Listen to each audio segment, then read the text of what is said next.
Welcome, everyone, to the Revolutionary Man podcast. I'm the founder of The Awakened Man and your host, Alan DeBonso. Are you done being captive to doubt and despair? And does your family walk on eggshells wondering if you're going to lose control yet again? Listen, many of us have some form of generational dysfunction that gets into us in our young lives. And then we start repeating those patterns as we get a little bit older. But today, what you need to know is that you're not alone in this struggle, and it doesn't have to be like that any longer for you in your life.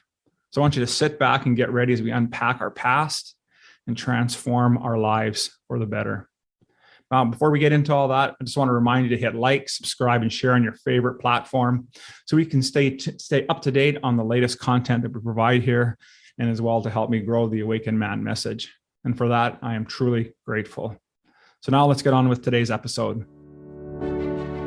The average man today is sleepwalking through life, many never reaching their true potential, let alone ever crossing the finish line to living a purposeful life.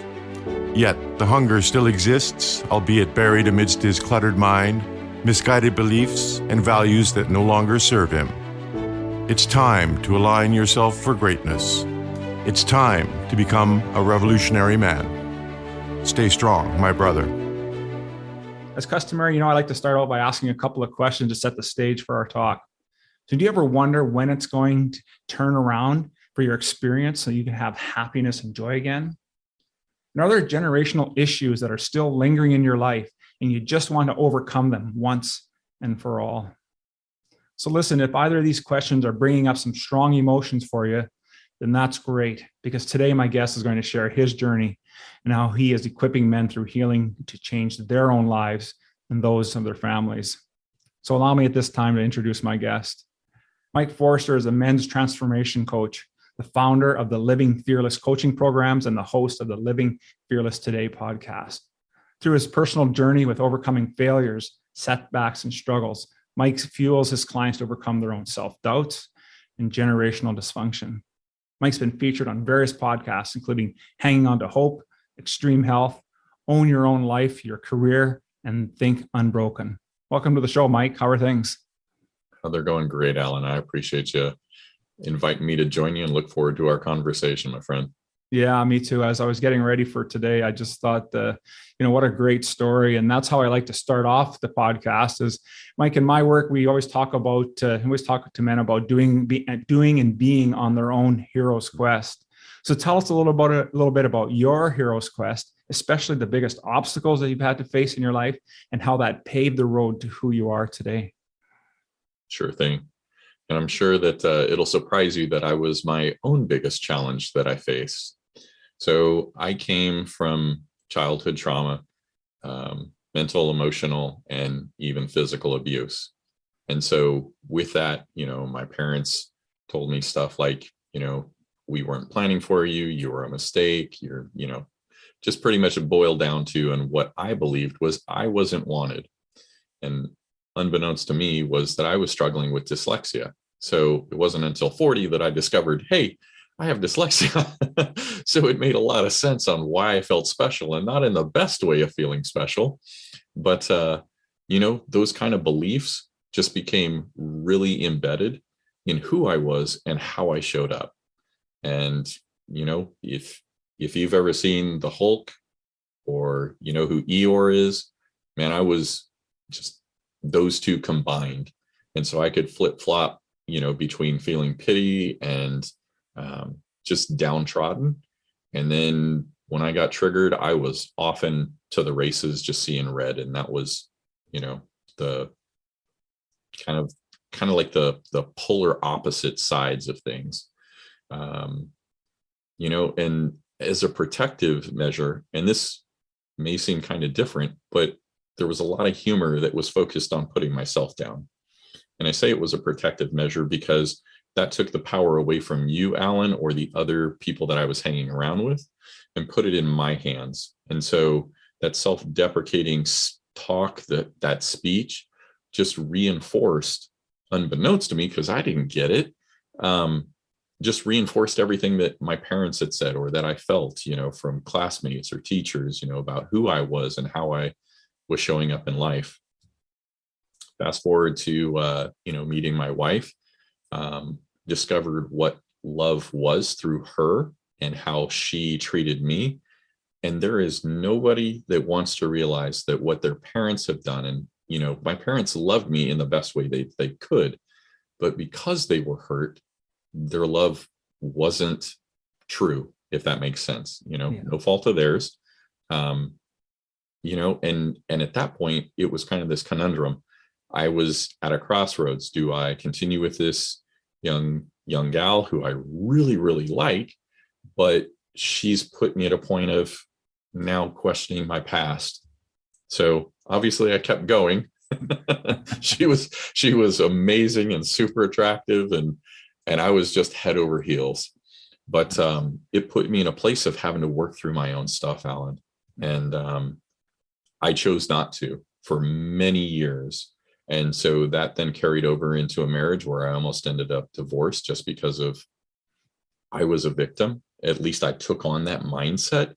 And so if I could get her to leave, then I could continue that belief and that thought process. And unfortunately, that was also then imparted to my children, and I had 4 at that time. So it was getting past that belief that if I failed, I was a failure. And to ask questions made me a weak guy, not even a weak man, but just a weak guy, because men didn't ask questions. We have all the answers. And that was the biggest bunch of garbage that ever existed, because once I started asking questions, I began to sort things out and find my health and discover who I was and had been playing small and passive and letting fear rule my life. And so once I started on that journey, I began to get out of my own way and then experience everything to now where it's like life is completely different. Do I still struggle with, fear, anxiety, and depression? Yeah, that stuff comes up, but it doesn't take me anywhere near as long to get past it, to overcome it, to step into it. Right. So there's freedom in the journey. There's benefit, because which one of us as a man, as a husband, as a father doesn't want to pass along a better legacy to our own children or our grandchildren than we received? And so I just took that stand. It was hard. I've done the work. I'm doing the work. And that's where I encourage other men. Hey, it's either you take a stand and break that, or you're going to pass that legacy on. And that's not something any of us want. Yeah, that is so true, Mike. Wow, that's incredible. And I'm thinking, listening to you tell your story, and I think about that self-deprecating humor that we use, and that was and still is a bit my my mechanism for coping. When we're involved in a stressful situation, and it took a while to understand, like you're talking about how that really keeps us in victim mode, and it keeps us from really growing as men and really diving into that shadow aspect of the part that we're just not willing to deal with. And I like how you've already brought that to the table, because it's so many of us guys, right? We're supposed to have all the answers and we don't. And are we ready to admit that? And are we ready to take that journey, that step into deciding and figuring out who we are? So I want to commend you on that. Thank you. I appreciate it, my friend. Yeah. So tell me, how does childhood trauma influence our personal and our professional decision-making processes? Well, I'm glad you connected the two there, because for me, that was just an absolute discovery. I thought it was, hey, I just need to straighten up how work goes, or I just need to straighten up how my family life is going. And if people would just fall in line, everything would be great. No. The problem, and I began to find this out through my business coaching, was that it's like, hey, I have a problem over here. I have that same issue over here. Maybe they're both stemming from me. And they absolutely were. But here's the amazing thing. We can address it in one place. If we take the time, really look at what's going on, dig into it, address it, that shows up both in our work and personal life differently at that point. And so there's no getting away from ourselves. There's no getting away from our own problems. And that childhood trauma, like I shared earlier, those messages that I received from my parents, they said it because they were hurt, right? I don't want to demonize or make monsters out of my parents. They did the best that they could, just like I did the best that I could at the time with my marriage and my children. I didn't know any better. I wasn't willing, let's put it that way, to step into that position to address what was going on. I didn't know there was another opportunity. But that childhood trauma then creates a belief system that we operate from.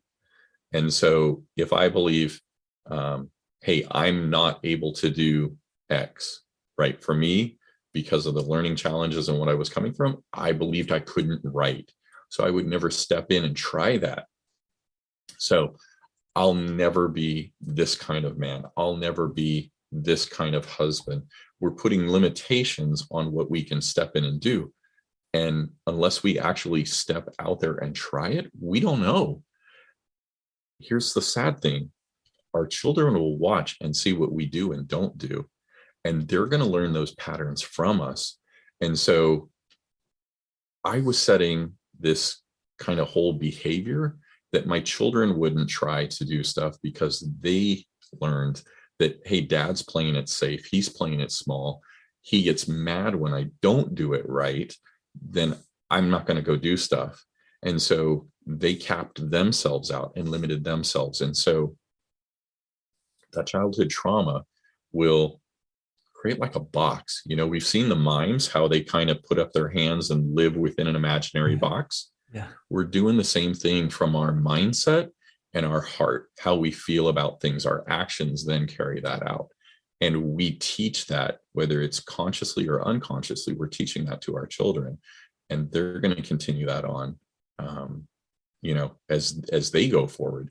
And that's not what any of us want. So, you know, it's, again, step into the role and do the work, because we all want the best for ourselves, but also for our children and grandchildren. So yeah, 100%, brother, 100%. And I like how you're emphasizing, and I completely agree with you that we're not, you know, these discussions, these talks that we have with men, it's not about demonizing, you know, our parents, right? And or ourselves, our younger version of ourselves, because all of us are doing the best that we can at the time with the knowledge and the skills and everything that we had available for us. And so I think it's really important for people to pick that up, that we're not, while we recognize where the genesis of some of this has happened, it's not about making them be the bad guy or yourself the bad guy.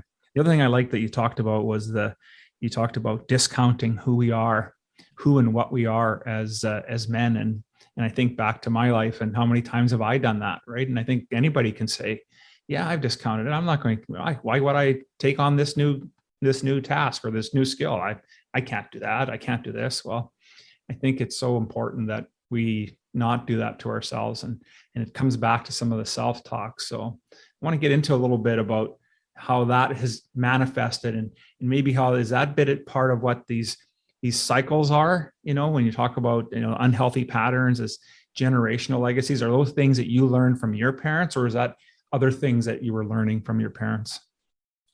So in looking at how my parents told me, hey, you'll never amount, you're a mistake. Yeah. That then sets a belief that I'm not good enough. So, and if you and I are both at the same place, right? There's an opening for a position, you know, let's go for management. I look at you and I automatically elevate you to be the man for that position. And I put myself down for not being qualified. If they see me and I get that, if for some reason I beat Alan, people are going to see me for the fraud that I am. Those kind of thoughts were what went through my head. And so I didn't need anybody else to hold my career back. I did it 100% on my own because I was just afraid of being seen as that failure that I was always concerned of being found out as, you know, I'm not enough. And if they find out, I'm going to lose my job. The world's going to come crashing down around me. So that kind of limiting mindset, that belief will impact your behavior, what you do, what you try for. You know, I wouldn't step out because I was afraid.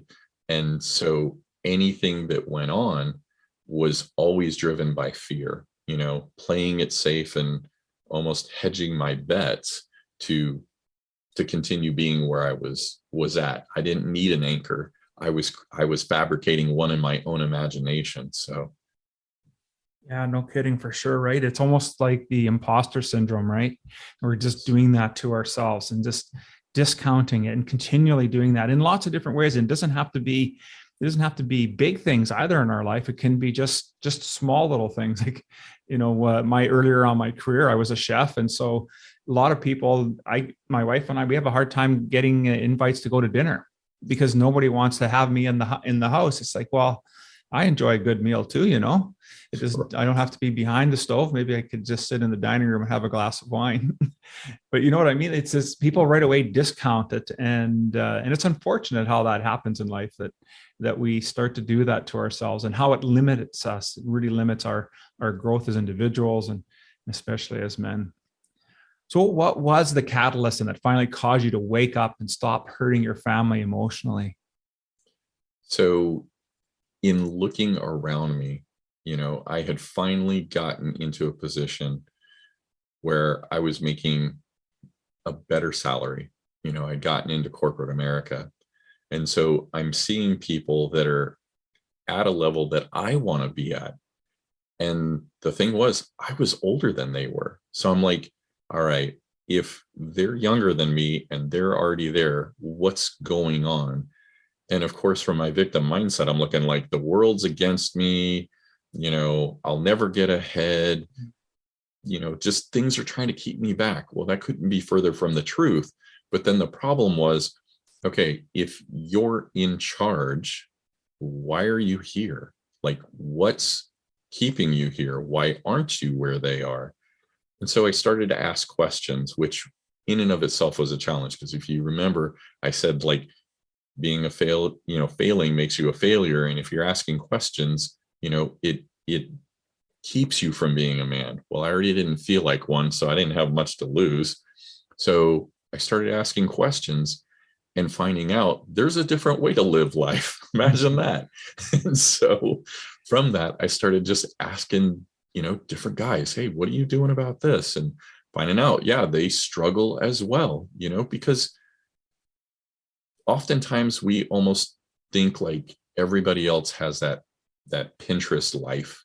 It's just us that's struggling in our marriage, with our children, with our work. It's not. There's nothing further from the truth. We all struggle. But the problem is when we don't communicate, we create that illusion. We believe that lie. And so when we as men are in community and we find, friendships that we can actually trust and go, hey, where are you at? Rather than going, hey, let's talk about sports and keep things on a superficial level. When we go into the fact of what life's about, when you find those men that are trustworthy, you discover it's not just me, and you get a place as a sounding board, because often we're blind to the solutions that are available to us and we feel railroaded. So it was seeing that there was a different opportunity available that I hadn't been seeing, I wasn't aware of. And so from there, it was just deciding to take the chance. And, okay, if I take the action, is it life ending? and it's not. We might think it is, but what's the likelihood of it? And it's usually not high. And so that was the reason things started to change. And the kind of the struggle that my wife and children went through was, I grew up with manipulation as part of, like my mom's, behaviors. And so I had already gone through in manipulating my family to kind of ease stuff off. And so as I started to change and talk about change, that was one thing that I had to fight against. But, if I didn't make that first decision, there was no way forward in a healthy way. So. Yeah, for sure. I think back to, on how many of us are probably raised. I know for us, the household was filled with lots of guilt and shame. And that was the control mechanisms to keep us in line.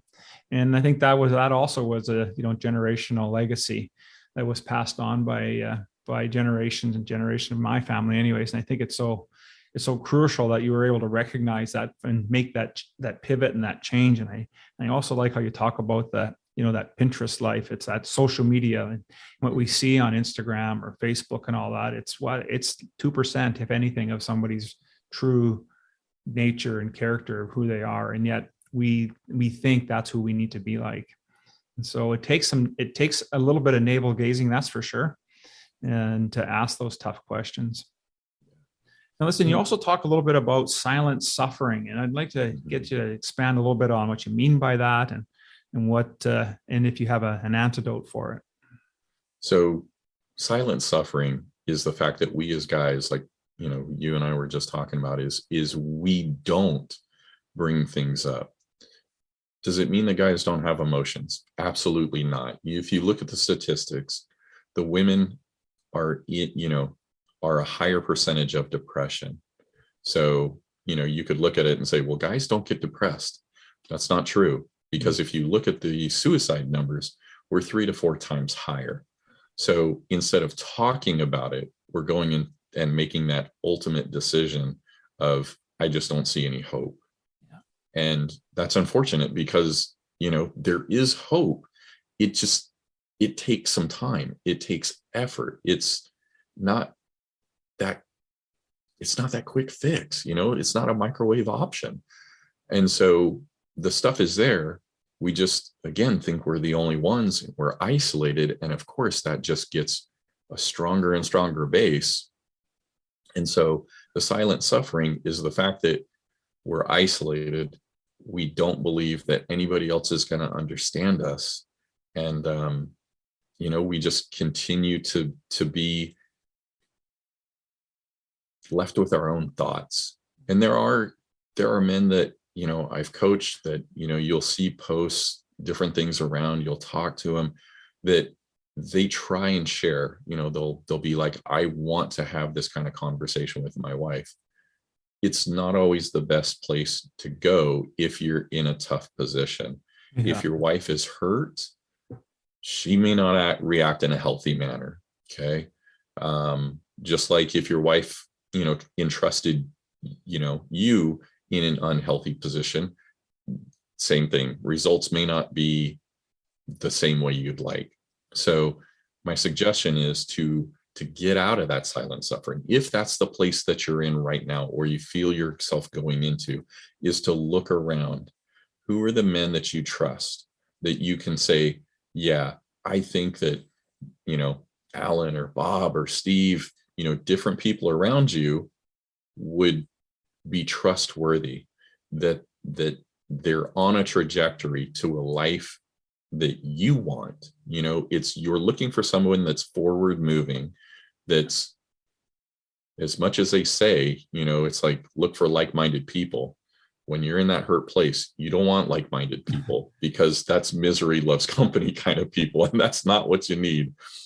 But you want people that are just down the road from you, that are further along in their journey, that, they can empathize with you and yet be open with you. And start with smaller stuff. Don't just barf on them and, put everything out there, but start with some stuff. Test the water and start working the way out, because it's going to be an exercise and a test for you as much as it is for the person that you're giving, that you're sharing with and giving the information to see if they're trustworthy, because it's not normal. If we're in silence, then speaking out is going to be a challenge in and of itself.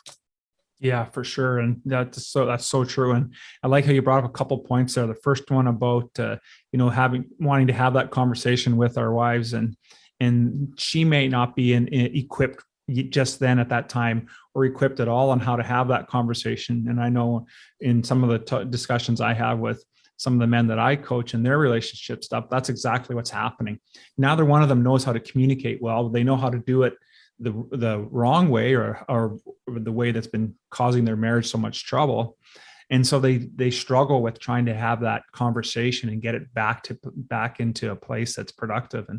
And And so that leads to that second point you made, is about going out and finding that person that guy that's a little bit further down the path, and not throwing up all over them. Because as we've been talking about, throughout this whole interview today, is the guys aren't used to talking. And so if we just vomit on top of someone, then the challenge is they're not used to hearing that. They just need it in a small dose. It's just a little dose at a time. And it's so true, because we're so fearful that that we protect ourselves, right? We want to do it right. We want to, be right. And then when we come from that perspective, then it's difficult when we try to step out and really take care of ourselves. So let's talk a little bit about your men's coach and why you launched men's coaching, as well as the Fearless Living Today podcast. So the reason I started out with the coaching is, like I shared, I was a mess. I was going down the wrong path with like nitrous oxide, man. It was not an easy place to be, either for myself, my wife, or my children, because I wanted to maintain that image. And so I'm telling them, don't you dare tell anybody what's really going on behind the scenes at home, keeping up appearances. Well, as I went along, like I said, it took a while. I had a lot to go through, and it takes time. It's not just me that's healing, because, my family's been in it, so they're changing as well. But as they're seeing that, yeah, hey, dad is really working at this and things are sticking, the whole family dynamic changed. I mean, Al and I went from where I thought I would be divorced and in an apartment playing video games and, eating fast food, to where my wife wants to be with me. She's having conversations, we're hanging out, we're watching sci-fi movies, so, for me, that was the real test.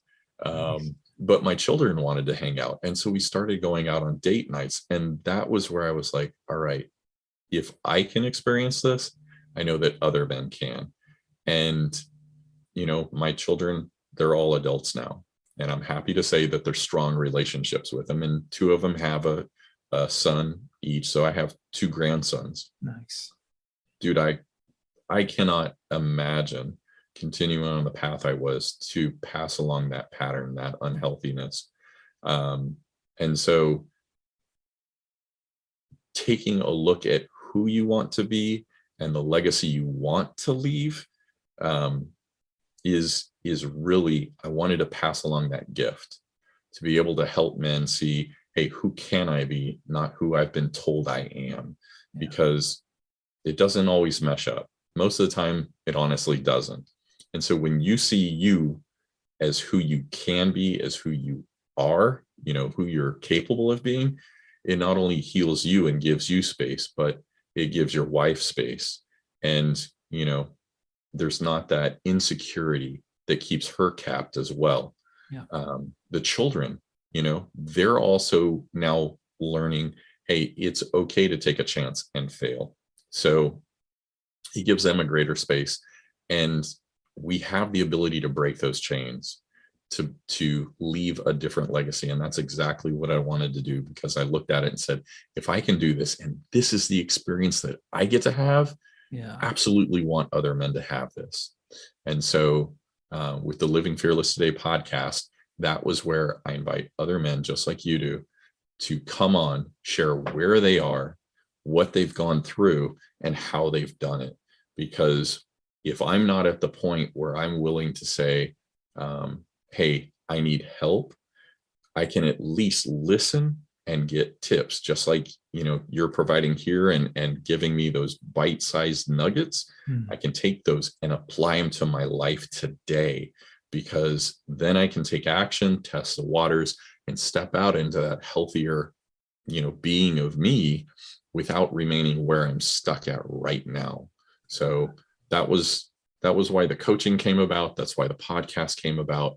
And, it's realizing we're not alone, and there's another better, happier option out there that, is living fully alive. 100%, brother, 100%. And, that's so awesome, that you recognize that. And now you're doing that work to help get other men to where they need to be so they can take responsibility for their lives. And so I wanted to ask you, so along this journey, and I noticed the background, you're obviously a big reader, and that's outstanding. And so did you have mentors? Like, were there physical mentors that you worked with? Were there maybe some of the books that you would lean into and authors? Like, how did you do that transformation work? How did that come about? That was a whole lot of different information that I pulled from, man, because I got fed up. I was just, once I began to see that there was a different option, I didn't want to stay on the path I was on, Alan. Yeah. I mean, why do you want to like keep hitting your hand with a hammer when you realize that hitting the nail has a better result? And so I listened to podcasts, I read books. Reading books is a decision because, like I said, I have dyslexia, so it's a decision, and I'll listen to the book as I read the book. But it also involved men that came alongside of me, mentors, coaches. If I could delve into stuff, I did. Now, I'll give you the behind the scenes on this stuff, like the transparency.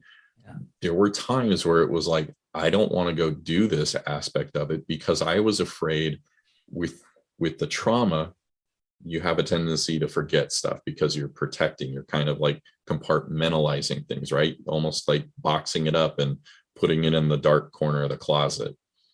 There were times where I was going to, coaching, and I was scared because if I started talking about stuff, I was thinking that I was opening an emotional Pandora's box, and I didn't know what I was going to remember, what I was going to recall experiencing.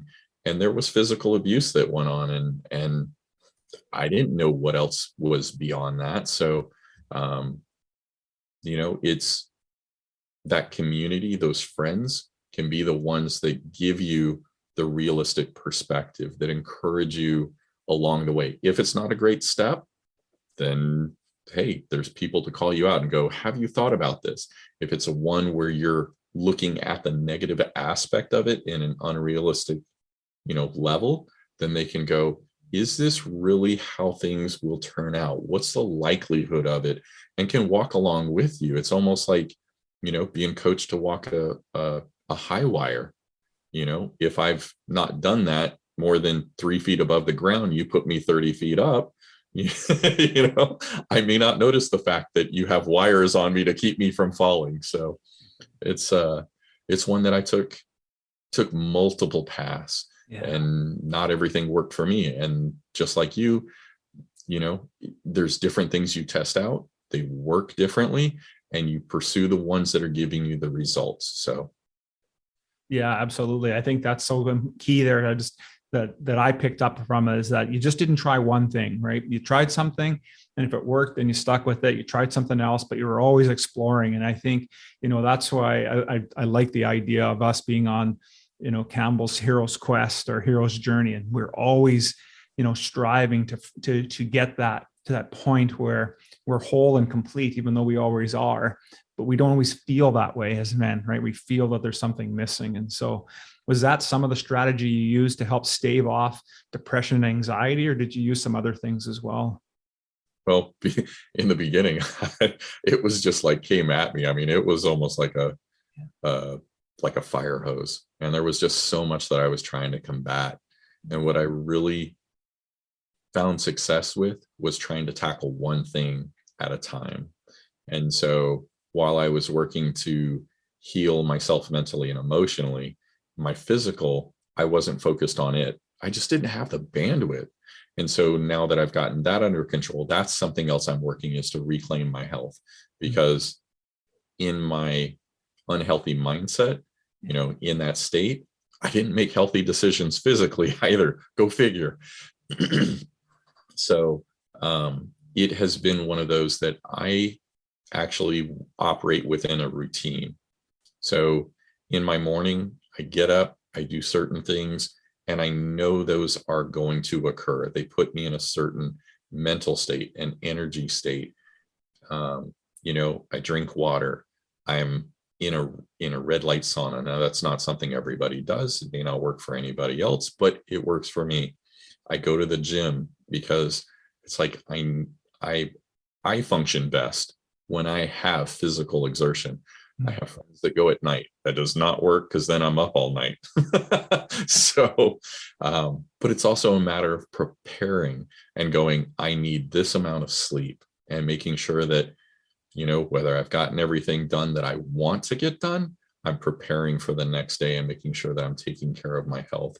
So there's preventative stuff I do along the way, but I'm also looking to my friends, those folks that are my coaches one step ahead of me, that are going, hey, why aren't you looking at using this tool? Or what about this? Go read this book. Having multiple eyes that are going down the road that are looking for growth helps me to grow that much faster, because I'm not having to reinvent the wheel. Does it always end up being stuff that's beneficial? No, but I'll take my odds, when it's like, Alan, what are you doing that's helping you? And then I can decide, does that fit for me? Yeah, absolutely, for sure.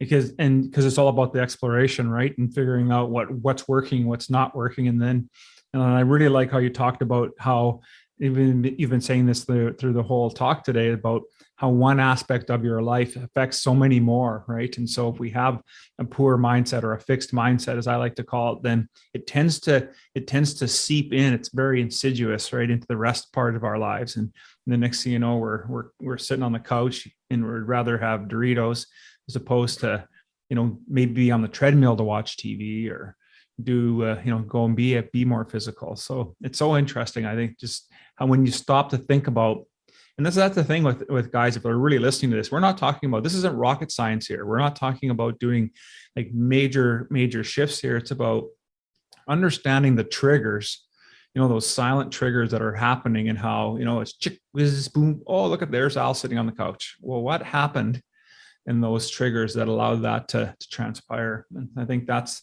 why it's so important that, you're doing this kind of men's work to help people out. But here's a little different question I have for you. So what led you to discover why you needed to have a stocked fridge, a freezer, and a pantry? So we're going to go back a ways on this one. So you'll recall that I talked about manipulation being something that I grew up with. Yeah. So that's an aspect of control. My mother was the dominant personality in our house. And so in order to control the environment, because, she wasn't working because of her depression, my dad was the only income that they had. And in order to keep enough food, she would lock the fridge. Alan, I didn't ever think about the fact that I wanted a stocked pantry, a stocked fridge, a stocked freezer. I didn't ever equate it to anything in my past. I didn't question it.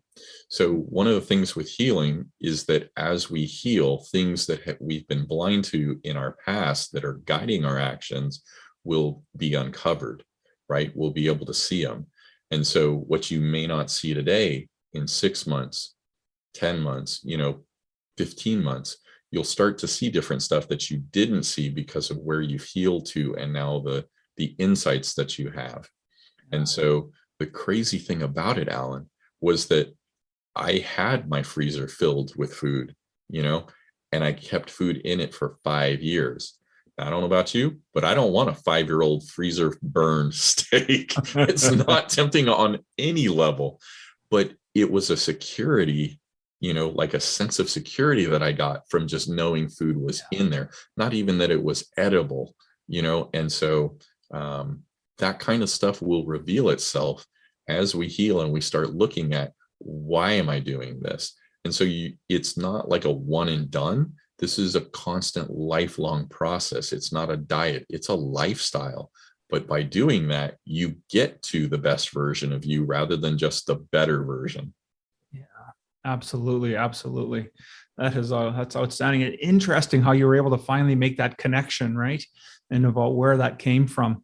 And how many times in our lives do we have connections like that we're just unaware of, and how our behaviors are recurring over and over again and not really knowing where they're stemming from. I think that is a really powerful piece that you just mentioned. So everything that we've talked about today, what is one thing that you would recommend as a takeaway for our listeners to remember? I think the biggest one is don't go it alone. Find those guys, like we talked about earlier. Find the guys that are a step ahead, that are trustworthy, and start that process of looking for other men that you can come around and have a community. Because it's just like going to the gym. I mean, you're like, hey, I want to hit my personal best. If you're on the bench, how do you hit your personal best? Do you do it alone, or do you have a spotter? Because there's some risk when you're trying to hit your personal best of overloading and then not being able to follow through. So having other men around you that can point out the blind spots, that you're open to having them give you feedback. It's not comfortable. It takes time, but developing those kind of relationships, man, they last a lifetime, and it's invaluable. So finding trustworthy men that you're willing to hear what they have to say and then process through it. I would say that's really crucial, because without the men, you're still blind. Yeah, absolutely. That is perfect way to sum up our talk here today. So I want to thank you, Mike, for spending time with me today. And we were able to unpack some stuff here about some of this past traumas and how we're perpetuating some legacy here in terms of our generational issues. And then I really appreciate you doing that. So how would our guests be able to get a hold of you? What's the best way to do that and get in contact with you and get some coaching? Yeah, absolutely. Well, like we talked about, I have a podcast, Living Fearless Today.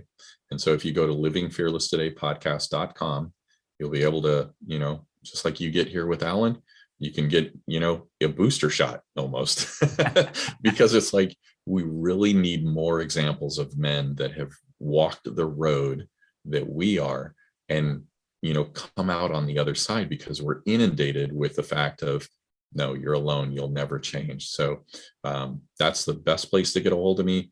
If you're on social media, you can find me on most of the platforms as Hi Coach Mike. So just know that you're not alone, and Alan and I have a passion for helping you as a man to grow. And so I'm grateful to be here, Alan. Thank you for asking me to join you. Absolutely. I really appreciate you being on the podcast today. And I'll make sure all that information is in the show notes for people to be able to get a hold of Mike and get some work done. So I want to say thank you again, Mike, for being here, and I really appreciated the time. My pleasure, my friend. Thank you.